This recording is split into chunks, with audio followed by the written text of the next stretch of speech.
ఇక నారాయణపేట జిల్లా Makthal police station CI ఇద్దరు కానిస్టేబుల్ లంచం తీసుకుంటూ ఏసీబీకి చిక్కారు.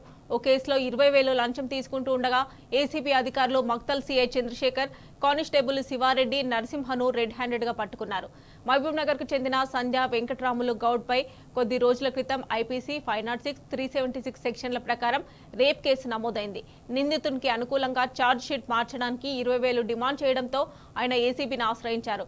మక్తల్ సీఐ 20,000 తీసుకుంటూ ఉండగా రెడ్ హ్యాండెడ్ గా పట్టుకున్నట్లు ఏసీపీ డీఎస్పీ బాలకృష్ణ తెలిపారు.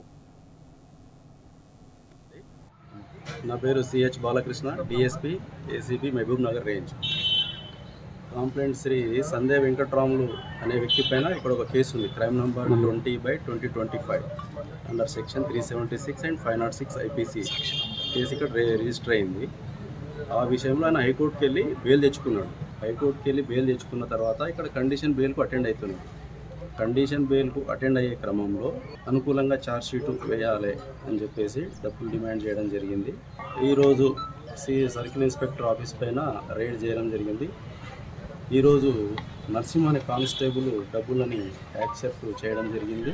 ఇందులో ఇన్స్పెక్టర్ చంద్రశేఖర్ ఆదేశాల మేరకు కానిస్టేబుల్ నరసింహ అండ్ శివ వాళ్ళిద్దరు కూడా అదుపులోకి తీసుకోవడం జరిగింది. ఇన్వెస్టిగేషన్ ప్రాసెస్ నడుస్తుంది.